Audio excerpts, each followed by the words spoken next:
Dear listeners, before we get started, drop a quick hi in the comments and let us know where you're tuning in from. Also, if you have any suggestions for us to make the channel better, please let us know. Now let's start with the story. I had just wrapped up my workout, arms sore, shirt clinging to me like regret to a bad decision, and stepped out of the gym shower feeling halfway like a Greek god, halfway like I pulled something doing deadlifts. Toweled off, opened my locker, and there it was, my phone lighting up like it had something important to say. Text from Isabel. Been thinking. I think maybe we need to break up. This isn't working anymore. I stood there, in nothing but gym shorts and steam, staring at the screen for a good 30 seconds. Not because I was shocked, not because I was hurt, but because I was trying to decide whether I should grab a protein shake first or start mentally listing which drawer her 10,000 hair clips had colonized in my apartment. See, this wasn't new. This was Isabel's version of cardio, pulling the breakup card every time she didn't get her way. I forgot to like her Instagram post once. Maybe we need space. I couldn't take off work for her co-worker's dog's birthday party. Are we even compatible? But this time she went full send. And I was done spotting her emotional weightlifting sessions. So I replied, I think that is for the best. Your stuff will be sent to your mother's house by tomorrow. The little typing bubbles popped up immediately. Oh, look, the panic parade had arrived. Bubbles disappeared, came back, disappeared. Then, wait, what? I was joking. Babe, I was just upset. Call me. This isn't funny. I was testing you. Testing. Me. That was it. The confession. Like she just handed me her own guilty verdict on a silver platter. I could practically hear the Judge Judy gavel slam and her saying, Ma'am, you played yourself. So I did what any emotionally stable, sarcasm-fueled man would do. Put my phone on silent. Not do not disturb. Silent. As in, you may yell into the void, but the void no longer has speakers. I drove home calm. Focused. The kind of calm a surgeon has before slicing into nonsense. I opened the front door, cracked my knuckles, and got to work. 2 years of her slowly migrating into my space like a raccoon sneaking into an attic. 1 hoodie here, 12 serums there, and somehow, without ever officially moving in, I had more of her stuff in my apartment than I had spoons. I started boxing. Skincare drawer, full of tinctures and creams that looked like they were made in a wizard's lab. Into a box. Label, unicorn blood and regret. Just in case, heels that had taken over the bottom row of my closet like a silent coup. Boxed. Label, fashion emergencies, not mine. Her travel yoga mat, which I never saw used, but God forbid it leave the corner of my living room. Rolled, taped, boxed. Label, stretchy lies. I even made her a personalized breakup starter kit. Her favorite chipped mug with, but first, coffee, written in Comic Sans. That half-burnt vanilla candle that smelled like an existential crisis. And the book she never finished, but quoted constantly like she ghost wrote it. All in. Label, memories and mild narcissism. Once everything was packed and sitting like obedient little soldiers by the door, I made a call. Yeah, hi. I need a pickup for 7 medium boxes going to an address in Chestnut Hill. Yeah, her mother's place. Yes, she'll be thrilled. Within an hour, the packers arrived. I handed them the boxes with the same energy you'd give a trash bag to the bin. Polite, but ready to let go. I got the tracking slips. Took photos. Sent Isabel 1 clean, surgical text. Shipped to your mom's. Tracking info below. Receipts attached. You're welcome. For screenshots. No punctuation. Just raw data and quiet vengeance. Then I did the most peaceful thing a man can do after finishing a purge of passive-aggressive nonsense. This time not out of anger, not out of spite, but because finally, I was free. 20 minutes later, my phone went nuclear. I'm talking full meltdown. 27 missed calls, God knows how many texts, voicemails stacking up like spam emails from Nigerian princes. I didn't even bother checking them yet. I figured I'd save them for later, maybe pair them with a drink and listen for entertainment, like a stand-up special from someone unraveling in real time. She led with the classics. You can't do this. I pay rent. Sure you do, Isabel. In spirit, maybe. In reality, you've contributed exactly $100 toward groceries in 6 months. And that too. I think it was spent entirely on oat milk and some weird mushroom powder that smelled like old carpets. Next, I'm coming over. We're talking about this. No, we're not. This isn't the Notebook. This is Blockbuster shut down, and you can't rent feelings anymore. You're overreacting. It was a joke. Ah yes, the famous Isabel joke defense. Like when she jokingly threatened to burn my vintage band tees because I went to my brother's bachelor party instead of her co-worker's slideshow about plant-based dieting. Or that time she jokingly posted on Facebook that she was single because I didn't buy her that Tiffany bracelet she bookmarked, which cost more than my car payment. Anyway, 20 minutes later, Her car screeched into my driveway like she was auditioning for Fast and Furious, Emotional Damage Edition. She practically launched herself out of the car before it came to a full stop, mascara running, eyes blazing. Bang, bang, bang. Henry, open up. This is insane. I didn't move, didn't flinch. Just watched it all unfold through my doorbell camera like it was a live-action episode of When Drama Attacks, Suburban Edition. Your stuff's been delivered to your mother's place, I said calmly through the speaker. Just got the notification. Please get lost and don't come back. She froze. You could actually see the gears grinding in her head as she tried to process the fact that I'd gone full Amazon Prime Breakup Edition, shipping and tracking included. I'm not leaving. I need to talk. You need to talk? I asked, raising an eyebrow like she could see me. Yes. I need to talk. You got a phone, don't you? Yes. Should I call you? I mean, wouldn't it just be easier if you opened the door? If you need to talk, I said, voice perfectly flat, take out your phone and call your friends. I'm not interested. Try group chat therapy. I hear it's trending. Her jaw dropped. You could feel the dramatic gasp through the camera feed. I'm not leaving until we talk. Well, then I'll call the police for trespassing. She stood there for a beat, vibrating with that unique blend of entitled fury and bad decisions. Then reached for a nearby flower pot on the porch. One of my plants, mind you. The one that had survived 3 winters and 1 incident with a raccoon. With zero hesitation, she hurled it at the front door like she was auditioning for the shot put finals in the emotional Olympics. Crack. The pot exploded into ceramic confetti, dirt flying everywhere. The plant, gone. Fallen hero. R.I.P. Fernie Sanders. Class. Act. I took a sip of my beer, shook my head, and muttered to myself. And I was going to marry that? That would have been quite an adventure. Then I turned the volume up on the doorbell cam. Because if she was going to put on a show, the least I could do was enjoy it in HD. Then, she pulled out the big guns, speakerphone. Because if there's anything better than a meltdown, it's one with an audience. Mom, Isabel wailed, voice cracking like she was starring in a soap opera called The Bold and the Emotionally Clueless. From the porch, her mother's voice came through the speaker, echoing like a Greek chorus of exhaustion and judgment. Sweetie, what's happening? Mom, he's throwing me out over a text. There was a pause. The kind that makes you wonder if the call dropped or if the disappointment just needed a moment to breathe. Yes, I know, her mom finally said in the driest tone imaginable. I just got all your stuff delivered here. With tracking. Very organized. What did you say to him? Isabel looked like she'd swallowed a lemon, a cactus, and her pride all at once. I maybe suggested we break up. Maybe. But I was kidding. Even through the speaker, the silence smacked her like a fly swatter to the ego. Then came the sigh. The kind of sigh only mothers of drama queens can produce. Isabel Grace. He gave you exactly what you asked for. It was a test. To see if he'd fight for me. Her mom didn't miss a beat. Congratulations. He passed, with flying colors. Now come home. We'll talk. Click. Line dead. Plot twist. Her mom was the voice of reason. Genuinely didn't see that one coming. Honestly, I wanted to text her, I love that for you, ma'am. Also, your daughter destroyed my plant. But Isabel? Oh no. She wasn't done. Because what's a full-blown meltdown without Act 2? Return of the denial. And me? I popped a beer, sank into my couch like a man watching the season finale of a show he never wanted to be in, and turned up the volume on the doorbell cam. If she was going to perform, I was damn well going to enjoy the front row seat. This was just Act 1 of the entitlement show. 3 days later, Isabel's extinction burst. The grand finale of a narcissist not getting her way was something to behold. If I had popcorn, I'd have developed hypertension from the salt by now. Day 1, denial. Day 2, anger. Day 3, bargaining with a side of stalking. The first attack hit at 2 a.m. Because obviously, that's when normal people send emotionally manipulative texts. Henry, we need to talk. I'm late. I blinked at my phone, then replied. Late for what? My period. I might be pregnant. Oh, classic. I almost slow clapped. Me. Interesting. You've been on birth control for years. Also, we haven't been intimate in 3 weeks because you said I was emotionally unavailable. Her response. Birth control fails. Sure. And Elvis is still alive and renting a beach house in Tampa. Me. Take a test. Let me know if positive. We'll handle it through lawyers. That's when she pulled the outraged victim card. You're seriously going to make me do this alone? Me. You broke up with me. Remember your decision? Radio silence. Shocker. Spoiler alert. No pregnancy. Then came the social media assault. A crying selfie. Yes, an actual crying selfie, captioned.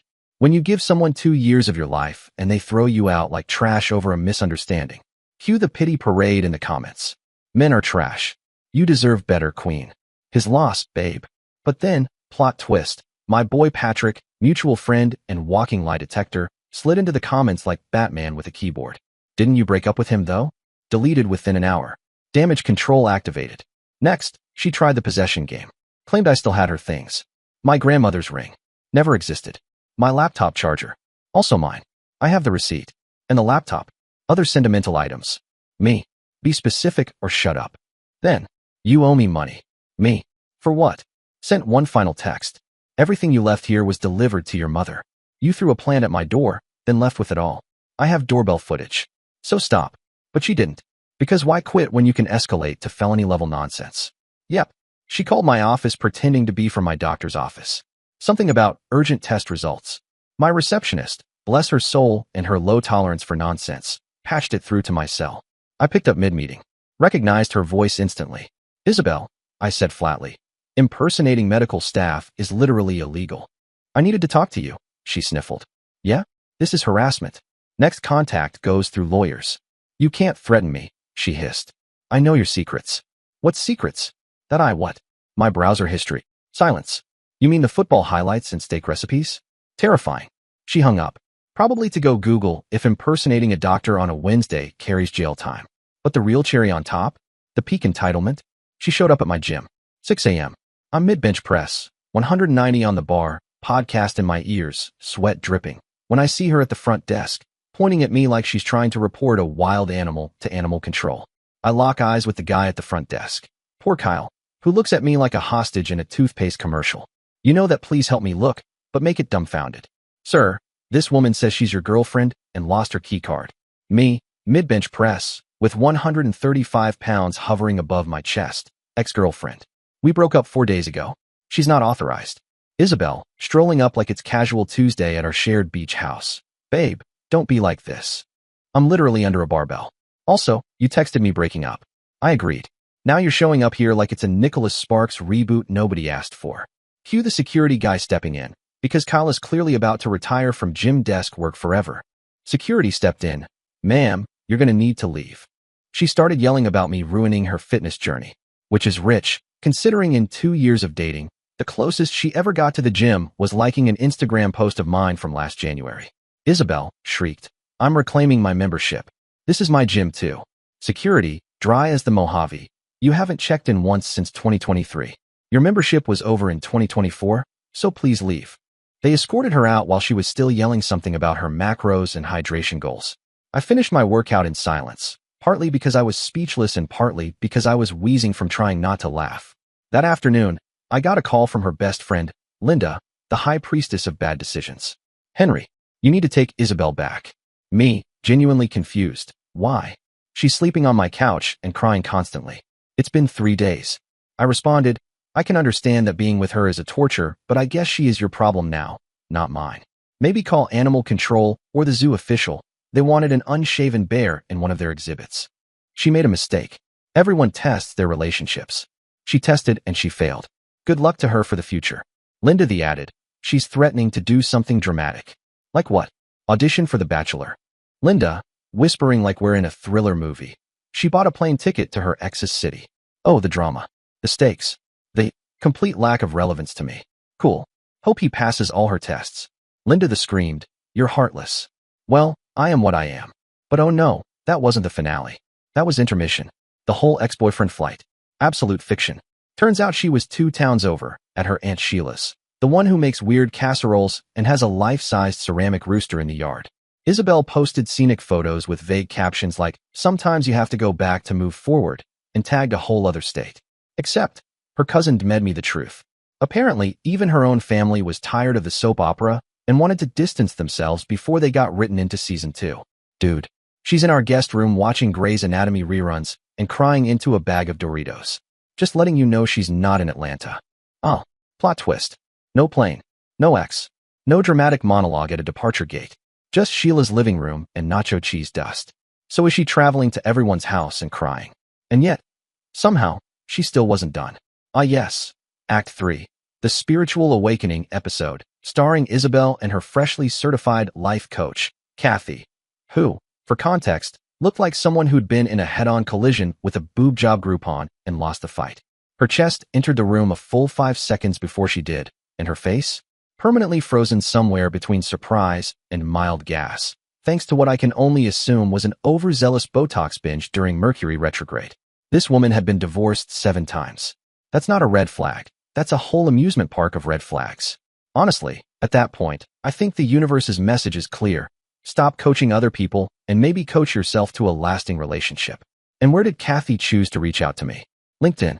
Not even a DM on Instagram. Not a text. LinkedIn. Kathy. Hi Henry. I'm working with someone from your past to clear negative energy blocks. Would you be open to a healing conversation about forgiveness?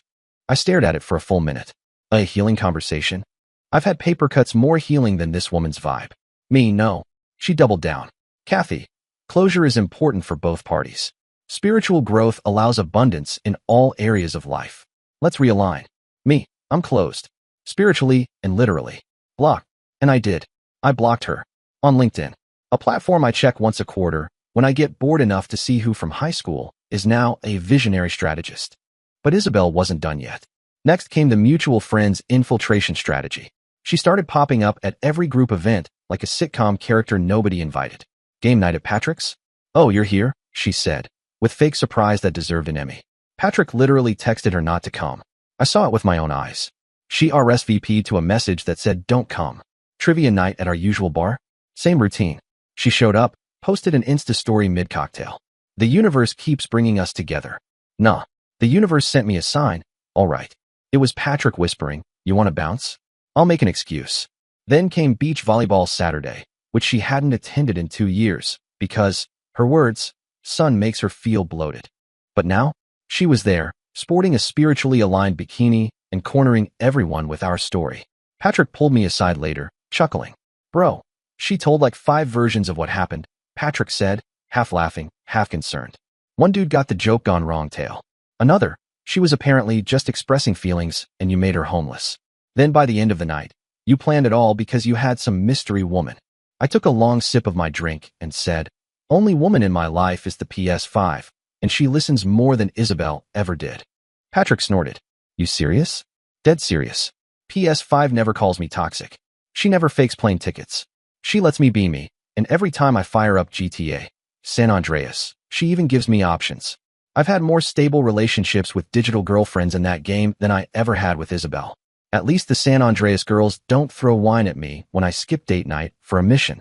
Patrick almost spit his beer. Damn, that's cold. Not as cold as Isabel's logic. One day she's my soulmate. Next day she's rewriting history like she's applying for an MFA in creative gaslighting. At that point, even our friends started avoiding her like the one chip at the bottom of the bag that smells funny. She was circling the party like an emotionally unstable shark, looking for someone who'd take the bait. But no bites. Not even a nibble. Meanwhile, I was living my best life, solo, peaceful, and finally getting through my backlog of PS5 games. Isabel could keep spinning her narratives. Kathy could keep charging $49.99 per session for YouTube wisdom. And I was thriving. With 0 energy blocks. It started with a sign. Not a metaphorical one, an actual, literal sign. Isabel showed up at my work. Not inside the building. She'd learned that lesson after HR escorted her out last time, but parked in her car right across the street, holding up a hand-painted cardboard sign that read, let's talk. Yeah, nothing says emotionally stable like tailing your ex to his workplace with kindergarten protest art. Security noticed. HR got involved. They offered to call the police. I said, let's give it one more day. Next day, she was back. New outfit, same Nissan. Different sign. You can't ignore love. Challenge accepted. HR didn't even wait for me this time. Police were called. She got a verbal warning. Isabel took that about as well as you'd expect, with grace, maturity, and, no, I'm lying. She doubled down. But the real kicker, the absolute peak of her emotional Everest, was when she sent her new boyfriend to talk things out with me. Yep. She matched with some poor guy named Logan on a dating app, fed him a script where I was apparently the villain in her Disney tragedy, and convinced him it was his job to confront me like some knight in emotionally constipated armor. So there I was, Tuesday evening, in sweatpants, holding a burrito, when there's a knock at my door. Henry, the guy asks, all puffed up like a frat bro doing a community theater audition. Yeah. You Isabel's ex?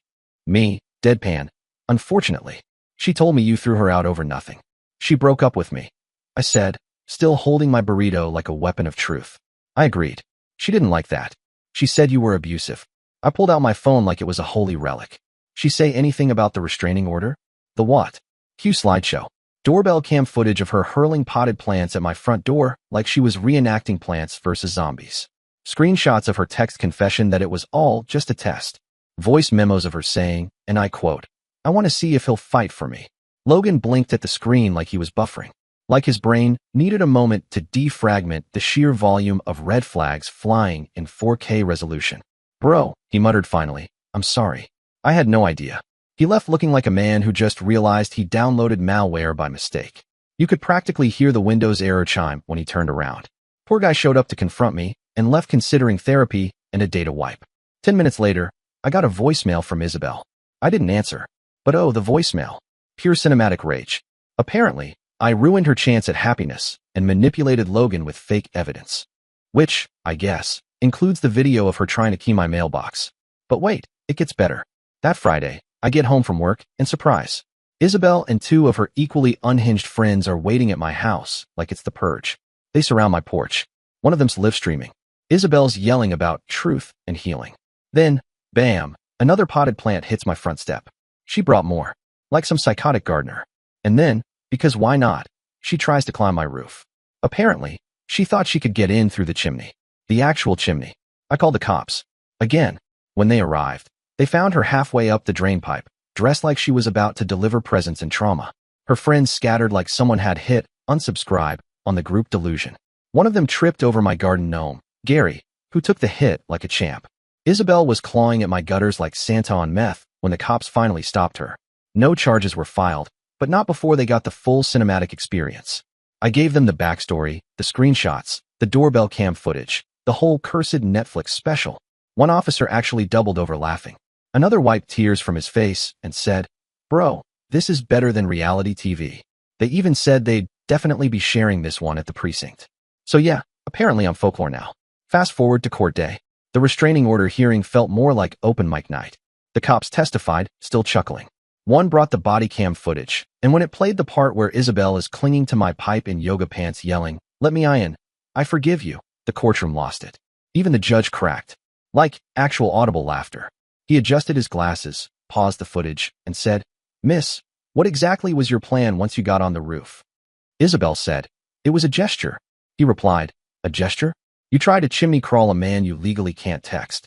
Then he skimmed the texts, the footage, the police reports, the statements from my gym bros in HR, looked up at her, and said, "Ma'am, you broke up with him." She tried the classic, "It was a miscommunication" defense. Judge didn't miss a beat. Miscommunication? You threw plants, climbed roofs, and sent your rebound to threaten him with friendship. That's not communication. That's a psych episode. And just like that, order granted. 500 feet. Me, my house, my job.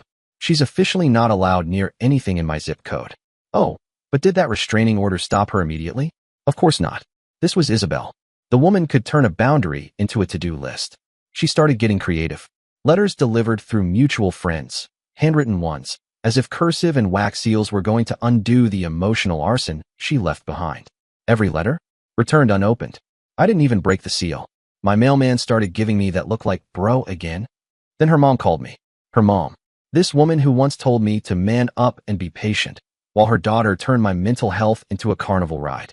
She tried to start off angry, probably thought I'd crumble at her mom voice. "Henry, I just think." I cut her off. "Ma'am, unless you're calling to apologize for raising a raccoon in a human suit, we have nothing to talk about." Click. Blocked. Then came the fake social media accounts. Some were subtle. Others, not so much. One Instagram DM came from an account called Healing with Bella, and it was literally just her old photos with captions like, "Still love you even if you don't see it yet." Reported. Blocked. Repeatedly. She even started, coincidentally, showing up at places right as I was leaving. Farmer's market, my gym, even the gas station near my work. Always technically 500 feet away, like she had a restraining order Fitbit. The last straw? She applied to work at my company. Yup. Same building. Different department. But it doesn't take a detective to guess that wasn't a coincidence. HR flagged it immediately because of, the restraining order. When they informed her she couldn't be hired, she threatened to sue for discrimination.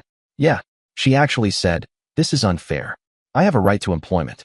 HR's legal team didn't even flinch. "Ma'am," they told her, You don't have a right to employment within stalking distance. Boom. Denied. Through the grapevine, I heard what happened after.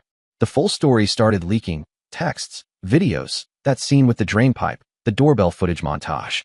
Lost most of her friends. Brittany kicked her off the couch after the whole Henry's the villain narrative didn't quite hold up in 4K. Her parents started charging her rent to live at home.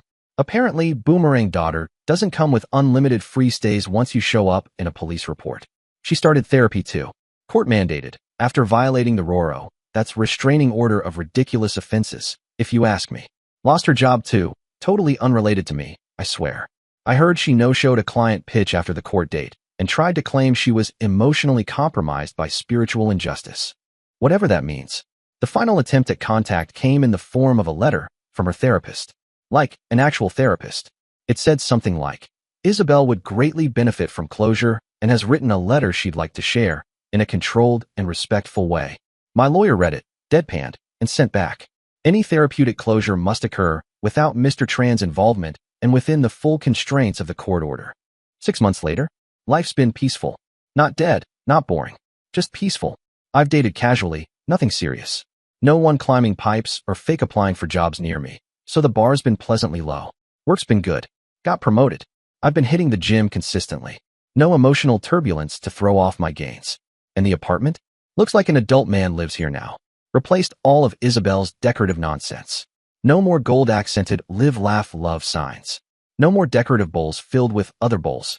The bathroom no longer looks like a scented candle exploded in a rose garden. My space finally reflects me. Hell, I even bought a couch that doesn't require 17 throw pillows to be complete. So yeah, turns out peace is underrated. Ran into her mom at the grocery store last week. Aisle 6. Canned goods and emotional baggage. She gave me that half-smile people use when they're not sure if they should apologize or duck. Henry, she said, all soft and awkward. I'm sorry about everything. I nodded. Appreciate that. It was a journey. She shifted her purse like it was filled with regret. Isabel's working on herself. I raised an eyebrow. Hope it goes well for her. She knows she messed up the whole testing thing, her mom added quickly. I never taught her that. No kidding. It's done now. I'm moving forward, I said, tossing a can of chili in my cart like I was sealing a chapter. She nodded, blinking like she was trying not to cry. You're a good man. She had a good thing. Had. I emphasized, adding a box of protein bars. Take care. That was it. A short, weirdly polite endnote on a whole circus of chaos. Here's the thing. Isabel thought she could test our relationship by threatening to leave. Like love was a fire drill. But I didn't run after her. I called her bluff and handed her the emergency exit. She expected me to beg, to chase her through some rain-soaked airport in a rom-com finale kind of way. Instead, I packed her shampoo bottles before they exploded in the cabinet and went back to finishing my workout playlist. If someone threatens to leave just to see if you'll stop them, let them go. Because the minute it's a test, the relationship's already failed. Only tests I care about now are my Bob's Burgers recipes and whether I can beat my deadlift PR this month. Spoiler alert, I'm winning both. Last I heard, Isabel's dating some guy who loves playing relationship games. They test each other weekly. Break up every other Thursday. Honestly, perfect match. They deserve each other like expired milk and cereal. As for me, no more decorative pillows that serve no function. No more bathroom shelves filled with $30 rose water facial mists that smell like wet regret. My place looks like an actual adult man lives here now. Clean, practical, drama-free. I've got peace. I've got protein. And I've got my couch back. No tests. No games. Just Henry, his gains, and a chili recipe that could make a grown man cry. But here's something interesting. Logan and I, we now play Call of Duty together. Team co-op, baby. From you ruined her life to cover me while I reload. In under a few weeks. Sometimes, mid-match, he'll go, this is less intense than dating Isabel. And I'll just say, at least in this game, we know who the enemy is. He never disagrees. Now for the second story. So I'm Dominic, 30, emotionally stable, and mildly allergic to betrayal. Valerie and I have been together for about 4 years. That's 48 months of no, you pick the movie, and babe, I swear this dress isn't that expensive. Naturally, for our anniversary, which also happens to be her birthday because God has a sense of humor, I decided to go big. Real big. Romantic trip to a luxury resort, handpicked by yours truly. The kind with private beaches, infinity pools, and overpriced smoothies and coconut shells. I paid for everything. The flights, the suite with the obnoxiously large bathtub, the couple's massage that involved a disturbing amount of cucumber water, and even some custom activities that screamed, "I'm proposing soon, and I want you to cry happy tears." And I told her all this weeks in advance. She seemed thrilled, like squealing and hugging and even saying, "You're the best," without a hint of sarcasm. I was planning to propose during sunset on a cliff. I had practiced my kneeling posture. My knee was ready. The ring was ready. I was ready. But about 5 days before we were supposed to leave, Valerie started acting weird. You know that kind of quiet that's not peaceful? Like when your dog chews your shoe and then just stares at you with guilt and sass. Yeah, that. I asked if everything was okay, and she gave me the classic, "Yeah, why?" Which we all know is code for, yes, but no, and it's your fault. Still, I didn't push it. I figured maybe she was stressed or just pre-upset about the humidity at the resort. Fast forward to the day of the trip. Bags packed, ring secured, teeth brushed with extra whitening. Because, you know, proposal photos. I texted her, "Hey, want me to pick you up? Or should we meet at the airport?" No response. Weird. So I called. Nothing. Tried again. Straight to voicemail. I try not to panic. Maybe her phone died. Or maybe she was trapped under something heavy, like responsibility. I even called her sister, who told me. She didn't say anything, Dom. Maybe she's on the way. Right. On the way. Sure. I'm pacing in my living room wondering whether to file a missing person report or just Google how to romantically cancel a honeymoon without a honeymoon when I get a notification. Social media. Valerie. Posting. At. The. Resort. And not just alone.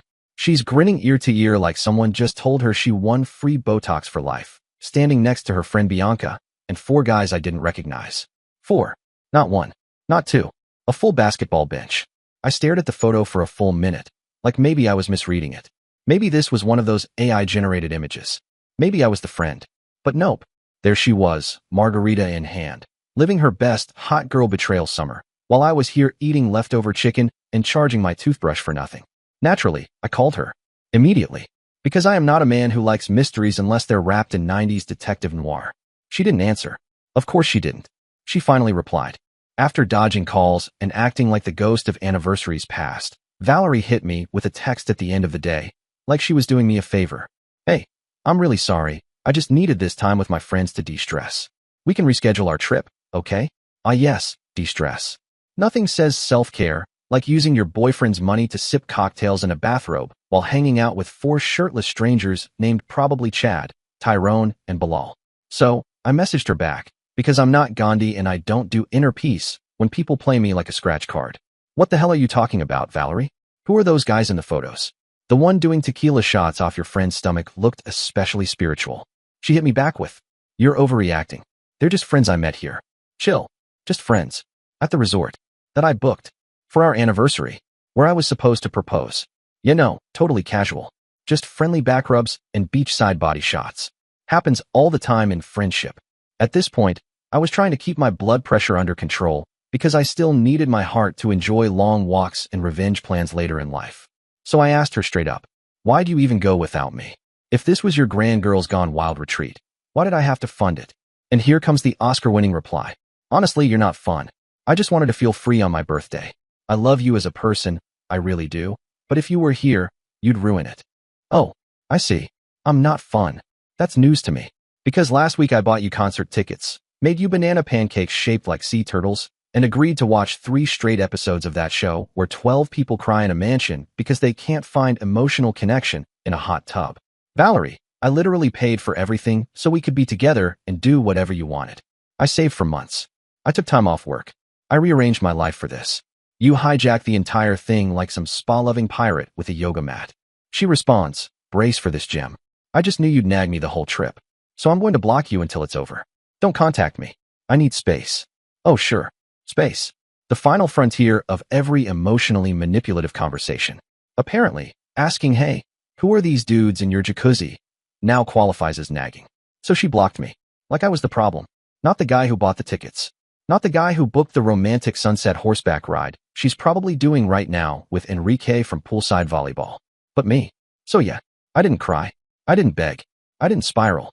I poured myself a glass of whiskey, grilled the best damn steak I've ever made, and opened a blank spreadsheet titled, "Ways to Use My Petty Energy." And believe me, it's filling up fast.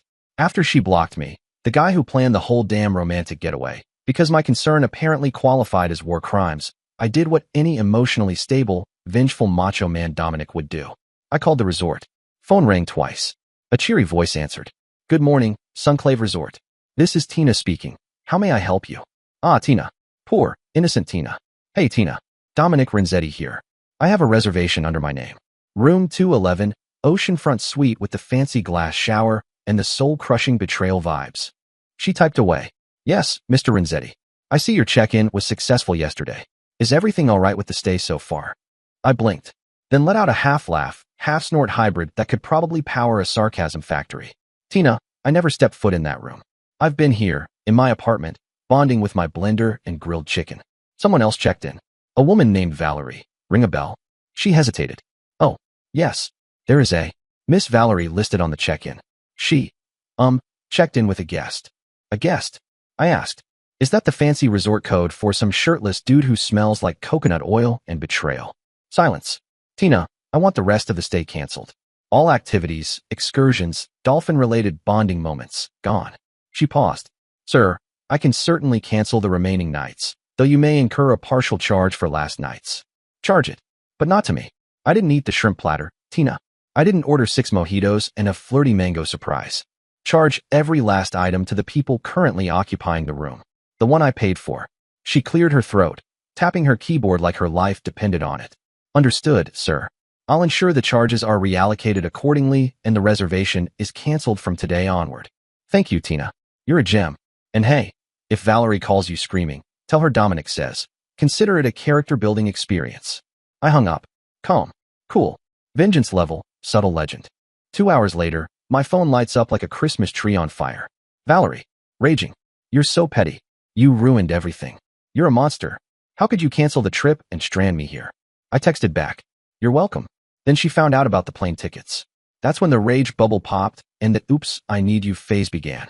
Suddenly, I was her rock. Her safe place. Her please send me home, you beautiful nagging man. She started apologizing like her thumbs were possessed. Dom, I may have overreacted. I shouldn't have done that. Can we just talk when I get back? Please. And so I replied, like the emotionally intelligent, passive-aggressive legend I am. Sorry, Val. Don't want to nag you during your vacation.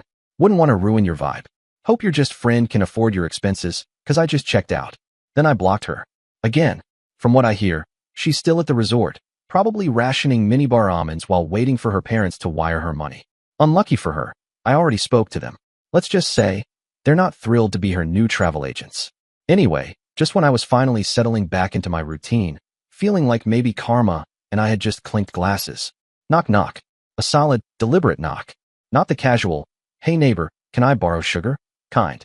This was the I flew coach for 6 hours and now my dignity hurts knock. I opened the door. Valerie. Standing there. Nervous. Hopeful. And, if I'm being honest, just a dash desperate, like she'd run out of sunscreen and backup plans.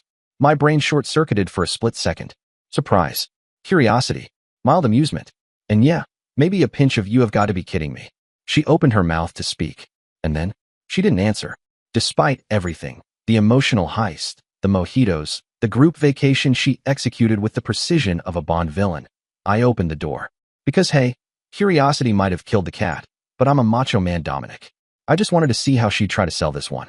Valerie stood there, mascara smudged, hair in a chaotic updo that screamed, stranded tourist meets life choices.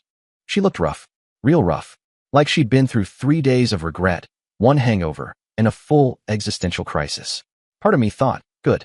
You earned every wrinkle on that forehead today, sweetheart. She wasted no time launching into her speech, eyes already welling up. Dom, I messed up. I took you for granted. I didn't realize what I had until I was alone and broke, and my friends bailed. Everyone's mad at me. My parents won't even look at me the same way. She sniffled dramatically. There were tears. Real ones. Maybe. Probably mixed with salt from the sea and cheap resort wine. I was stupid, I know. I thought I needed freedom, but I didn't. I needed you. You were always there for me. You always cared. I raised an eyebrow. Said nothing. Just let her keep digging that grave with her freshly manicured fingers. The whole trip, it was a disaster. Once you canceled everything, they all just turned on me. Said I ruined it. Blamed me. And maybe I did. I just didn't expect to lose everything. And now I realize. I don't want to lose you. She stepped forward. Big mistake. I put a hand out like I was directing traffic at a red light. Stop right there. You can cry, beg, monologue. Hell, recite Shakespeare in iambic pentameter, but don't come 1 inch closer. She froze, lips quivering. Dominic, please, just give me a chance to prove I'm not that person anymore. I tilted my head, gave her the kind of smirk you reserve for clowns and IRS agents. You're good, Valerie. I'll give you that. Solid performance. Tear ducts working overtime. Nice, shaky voice. Good use of silence. Really gets the sympathy flowing. She blinked. Hope flickered in her eyes for a second. Then I leaned in just enough to drive it home. But not good enough for an Oscar. Her jaw dropped slightly. You can go back to wherever the hell you crawled out from. Actually, scratch that. Go to hell. Where you came from. And with that, I slammed the door in her face. Not gently. Not softly. It echoed through the hallway like punctuation on a sentence I should have ended months ago. I stood there for a second. Calm. Cantered. Like a man who just removed the final piece of trash from his doorstep. My house didn't feel smaller. It felt clean. I laid it all out for my friends. Every twisted, tequila-soaked chapter of Valerie's betrayal. They were shocked, disgusted. A couple even asked if it was a prank, like some elaborate social experiment in heartbreak. But no, this was real. This was my life. And as much as they were stunned, they were also sharp enough to tell me what I needed to hear, not what I wanted to. Protect your peace, Dom, my buddy Kev said. That's the only thing that matters now. And he was right. It wasn't about Valerie anymore. It was about me, my heart, my mind, my future. Valerie could live in her little Lifetime movie version of events, but I had no intention of playing supporting actor anymore. Then she asked to meet. I don't know why I said yes. Morbid curiosity maybe. Like rubbernecking a car crash. You don't want to look, but you do. We met at a cafe downtown. Bright, cheerful little place. The kind of spot where people fall in love over cappuccinos and overpriced croissants. Irony. Valerie walked in looking like someone who'd just been evicted from the Garden of Eden. Nervous, pale, fidgeting like she'd just realized I wasn't going to be her doormat anymore. No makeup, no filter, no backup dancers. Just raw, exposed guilt. She sat across from me, silent for a moment while the world buzzed around us. People laughing, spoons clinking against mugs, completely unaware that this table was ground zero for a personal apocalypse. Finally, she spoke. Dom, I need to be honest. About everything. Oh goody. I thought. Here comes the sequel to I Needed Space. Now with bonus backstabbing and a surprise plot twist that absolutely no one asked for. She took a breath like she was bracing for a monsoon. I still love you. I tilted my head, gave her a long, dry stare. Love. I repeated. You love me. She nodded, eyes doing that trembling, watery thing like we were in a bad soap opera. Yes, I swear I do. I made mistakes, huge ones, but it doesn't change how I feel. I leaned forward, elbows on the table, voice calm as ice water. You cheated on me. That wiped the performance right off her face. Dom, please, just let me explain. No, I cut in. You cheated. You lied. You used me. And you're sitting here talking about love? Valerie, this isn't a Nicholas Sparks novel. You don't get to sleep with other people, steal a man's vacation, and then call it love. She opened her mouth, probably to deliver a monologue about feelings and freedom and some other word salad I'd heard before. You checked into the resort under my name with another man. You used the room I paid for to play house with someone else. I can get the CCTV footage. I've already talked to the front desk. So spare me the dramatics. She looked like she'd been slapped with a frozen fish. Her voice dropped to a whisper. Okay, his name is Alex. There it was. I sat back, nodded slowly. Right? And you love me. Good one. She said nothing. I sat back in my chair. Sipped the coffee. I don't need the details. Not the when, not the how, not the why. You did it. That's all that matters. And you? You're not going to be a part of my life anymore. She looked like she wanted to protest, to explain, to dig into her bottomless bag of excuses, but I stood up. Pay the bill. She blinked. What? You heard me. I've already paid enough for your drama. You can handle a couple of lattes. And I walked out. Didn't look back. Didn't pause for dramatic effect. Just walked into the sunlight like the final scene of a movie. Except I wasn't the broken man crawling back. I was the one who got away. So, plot twist. Turns out Alex, the guy Valerie was busy not emotionally cheating with, was married. Yep, married. The irony was so thick I could have spread it on toast. Now, it's one thing to deal with your own relationship getting run over by a dump truck of betrayal. It's another to find yourself holding a grenade that could blow up someone else's perfect little house of lies. For a hot minute, I considered leaving it alone. Ignorance is bliss, right? Especially when you're blissfully unaware your husband's been playing adult hide-and-seek in a resort suite booked under someone else's name. But let's be honest, I'm not exactly the poster boy for letting things slide. Operation Justice for Katrina was a go. Now, finding Katrina wasn't easy. I couldn't just Google Alex's poor unsuspecting wife and expect a LinkedIn bio that said, victim of husband's midlife crisis. No, I had to get a little resourceful. I started where any modern-day revenge plot begins, Facebook. After some good OL digital sleuthing, I came across a profile. Married to Alex. 2 kids. Lots of smiling family photos that now looked like the setup for a tragedy documentary. Her name? Katrina. Bingo. I debated for maybe 10 seconds before clicking message. Me. Hi, Katrina. You don't know me, but we need to talk. It's about Alex, and something you deserve to know. Her, who is this? Me, Dominic. Let's just say your husband and my ex-girlfriend have been vacationing without us. Her, excuse me. Me. I'll make it simple. He checked into a resort room booked under my name with my girlfriend. I have proof. Images, check-in records, CCTV screenshots. I'm not trying to ruin your life, just offering you the truth I wish someone had given me sooner. There was silence for a while. The typing dots came and went like false hope. And then, her, send me what you have. So I did. A mini gallery of heartbreak and betrayal. Screenshots of their check-in, photos of Valerie clinging to Alex like a clearance rack purse, even a CCTV still of the two strolling hand in hand into my resort suite like they were auditioning for Love Island. Homewrecker edition. We messaged for hours. At first she was skeptical, then confused, then furious. The classic grief to burn it all down cycle. By the end of our messaging marathon 2.0, she agreed to meet. No drama, just truth. She picked a quiet cafe, neutral territory. Low emotional witness risk, good espresso, and an ideal backdrop for torching a marriage with dignity. She showed up wearing suspicion like armor. Katrina? I said, standing up politely. Yes, you're? Dominic. The guy whose girlfriend your husband's been drilling at resorts. Charming, I know.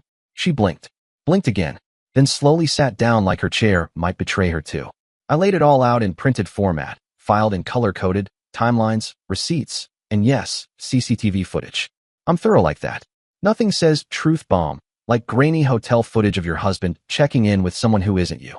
Here, I said, sliding over a printed reservation confirmation. Room 211. Booked under my name. Fancy, huh? She stared. At the paper. At me. At the universe. This is a lot, she muttered. Yep. I brought screenshots too. I'm like Santa, but with trauma. She didn't cry. She didn't scream. She just sat there, storm brewing in her eyes, lips pressed tight like she was holding back the apocalypse. I respected that. She didn't deserve any of this. By the end of the meeting, she thanked me. Thanked me. Said it was painful, but necessary. I walked out of that cafe feeling lighter. Not healed. I'm not a Disney prince, but clearer. Like I'd flushed out the last of the poison Valerie left behind. Now, here's the cherry on this Sunday of consequences. Katrina did confront Alex. Apparently, the confrontation was less a conversation and more a Category 5 hurricane. He tried to lie. She texted me later. Then he saw the footage. Game over. They're getting divorced.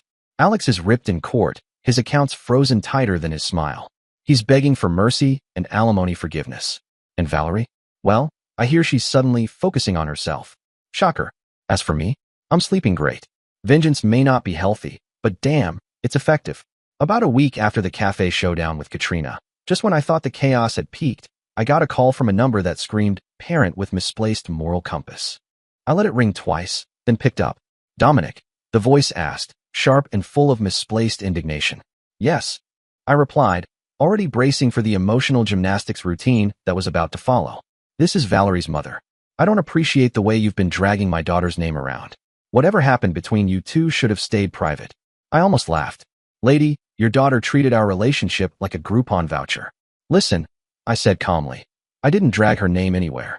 She did that herself, along with Alex, straight into a hotel room. She tried to push back, her tone growing more forceful. You don't understand what she's going through. People make mistakes. I cut her off. Mistakes are tripping over a curb. Valerie didn't trip. She booked a room, packed a bag, lied, and played mattress tag with a married man. That's not a mistake. That's choreography. Silence. I can send you the evidence if you'd like, I added. I hung up and sent her all the details. The receipts, the messages, the happy little CCTV grab of Valerie and Alex strolling into the hotel like they were headed for brunch instead of betrayal. I called her later and asked her, so did you see what your innocent daughter did? You could hear her shame through the static. After a few long seconds, her voice came back, but softer now, like she just got hit by a bus made of truth. I thought you loved her, she said quietly. I did. Past tense.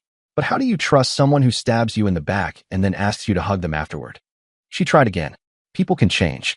Maybe she regrets it. Regret doesn't undo trust being vaporized. She handed a nuke to a guy with a ring on his finger and lit the fuse. That's not love. That's demolition. After that, there were no more moral sermons from Valerie's side of the family. Blessings counted. As for me, I decided if life was going to screw me over, I might as well come out looking like a damn Greek god. I joined a gym, not one of those boutique yoga studios with cucumber water, but a proper iron and sweat warehouse where grown men yell at dumbbells. I hit the weights with all the anger of a man who had been emotionally mugged in broad daylight. Every rep was revenge. Every drop of sweat was therapy. Now, I'm in the best shape of my life. Shoulders broad, jaw sharp, heart still under reconstruction, but it's got a six-pack now. You could say I turned heartbreak into horsepower. I haven't started dating again. Not yet, anyway. And honestly, I'm in no rush. After everything with Valerie, I decided I needed to reclaim something me. My time. My peace. My goddamn sanity. So instead of candlelit dinners where I'm quietly trying not to scream into my wine glass, I've been hitting the lanes with the guys. Bowling nights became sacred. Cheap beer, ugly shoes, and no one trying to gaslight me about it just happened a few times. Hell, I even bought my own ball. Matte black, engraved with Dominator. Subtle? No. Satisfying? Absolutely. Weekends aren't about walking on eggshells anymore. I go on trips now. Real ones. Mountains, trails, cliffs that remind me how small Valerie's drama really was. Nothing says perspective like standing at the edge of a canyon realizing no one is texting you excuses for why they're working late. And the gym? That became my temple. No, I didn't start with some heartbreak playlist and a tear streak treadmill run. I walked in like a man with a mission. Build something no one could lie to or cheat on. Muscle. Strength. Control. You should see me now. Biceps don't lie. Do I miss love? Sometimes. I miss what I thought it was. What it should have been. But dating? Not right now. I'm too busy enjoying the one relationship I completely trust. The one with myself. Maybe one day I'll get back out there. Meet someone who isn't emotionally allergic to honesty. But for now, I've got strikes to bowl, trails to hike, and abs that don't carve themselves. Dear listeners, please share your thoughts in the comments section below and don't forget to like, share, and subscribe.